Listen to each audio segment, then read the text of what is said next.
भोजपुरी की नई जानकारी के लिए हमारे साथ जुड़े। ये लाल रंग का सब्सक्राइब बटन क्लिक करें और बेल आइकन को दबाएं, जिससे नई वीडियो की जानकारी आप तक पहुंच जाए। जान लीजिए, सब्सक्राइब करना बिल्कुल फ्री है। पवन सिंह और अक्षरा सिंह की जोड़ी फिल्म तबादला बहुत ही जबरदस्त बम्पर ओपनिंग कर रही है बिहार में।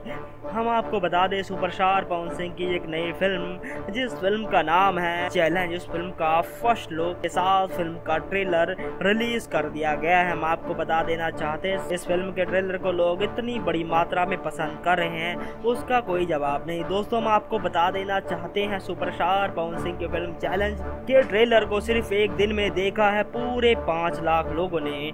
दोस्तों, 5 लाख का बहुत ही जबरदस्त इतिहास बना दिया है पवन सिंह ने। हम आपको बता दें, इस फिल्म को दुबई में बनाया गया है। बहुत ही ज्यादा लोकेशन पे इस फिल्म को शूट किया गया है। देखते हैं दोस्तों, इस फिल्म में आखिर क्या खास होगा और दुबई का आखिर क्या कमाल कर पाती है भोजपुरी इंडस्ट्री में। धन्यवाद।